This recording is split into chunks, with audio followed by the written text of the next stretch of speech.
ದುಮುಕೋ ತುಂಗಾಭದ್ರಾ ನದಿಯ ಪಕ್ಕದಲ್ಲಿ ಗ್ರಾನೈಟ್ ಬಂಡೆಗಳ ಕಣಿವೆ ನಡುವೆ ಸುತ್ತುವರೆದಿರೋ ಹಂಪಿಯ ಅವಶೇಷಗಳು ಎಂದಿಗೂ ಶ್ರೀಮಂತ ವಿಜಯನಗರ ಪರಂಪರೆಯನ್ನ ಸಾರಿ ಸಾರಿ ಹೇಳ್ತಾ ಇದ್ದಾವೆ.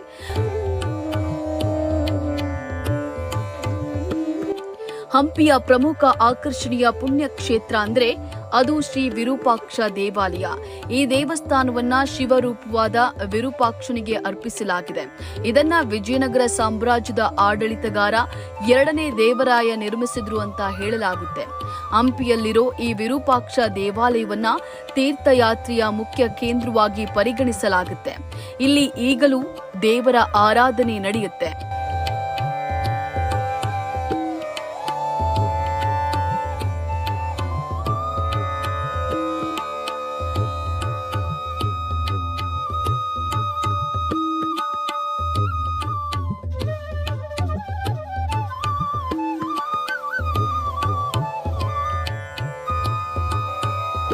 ಒಟ್ನಲ್ಲಿ ವಿರೂಪಾಕ್ಷ ದೇವಾಲಯ, ಹಜಾರರಾಮ ದೇವಸ್ಥಾನ, ಸಪ್ತಸ್ವರ ಸಂಗೀತ ಹೊರಹೊಮ್ಮಿಸುವ ಕಲ್ಲಿನ ಕಂಬಗಳು, ವಿಶ್ವವಿಖ್ಯಾತ ಕಲ್ಲಿನ ರಥ, ಮಹಾನವಮಿ ದಿಬ್ಬ, ಸಾಸಿವೆ ಕಾಳು ಗಣಪತಿ, ಉಗ್ರ ನರಸಿಂಹ, ಕಮಲ ಮಹಲ್, ಬಡವಿಲಿಂಗ, ಆನೆಲಾಯ ಹೀಗೆ ಹಲವಾರು ಪ್ರೇಕ್ಷಣೀಯ ಸ್ಥಳಗಳನ್ನ ಹಂಪಿಯಲ್ಲಿ ನೋಡಬಹುದು.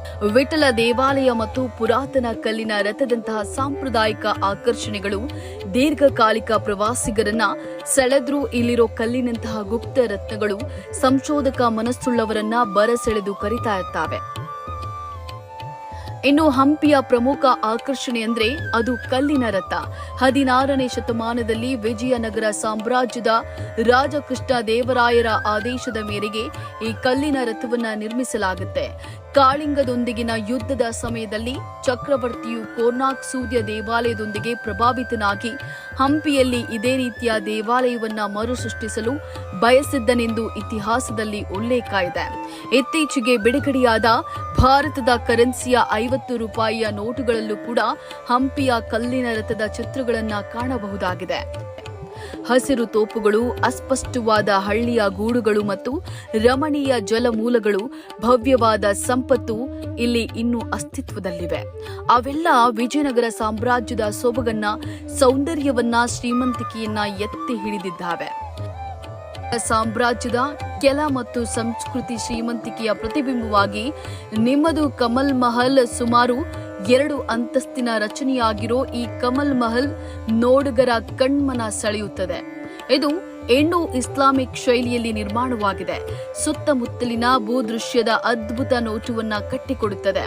ಬಾಲ್ಕನಿ ಮತ್ತು ಕಿಟಕಿಗಳ ಮೂಲಕ ಹೊರಗಿನ ಸೌಂದರ್ಯವನ್ನ ಸವಿಯಬಹುದು. ಹಂಪಿಯ ಮತ್ತೊಂದು ಪ್ರಮುಖ ಆಕರ್ಷಣೆ ಅಂದ್ರೆ ಅದು ಅಂಜನಾದ್ರಿ ಬೆಟ್ಟ. ಇಲ್ಲಿ ತುಂಗಾಭದ್ರಾ ನದಿಗೆ ಅಡ್ಡಲಾಗಿ ನೆಲೆಗೊಂಡಿರೋ ಅಂಜನಾದ್ರಿ ಪವಿತ್ರ ಯಾತ್ರಾ ಸ್ಥಳ.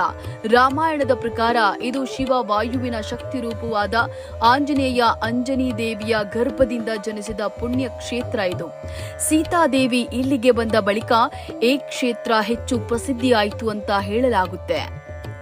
ಹಲವಾರು ಪ್ರೇಕ್ಷಣೀಯ ಸ್ಥಳಗಳನ್ನ ಹಂಪಿಯಲ್ಲಿ ನೋಡಬಹುದು.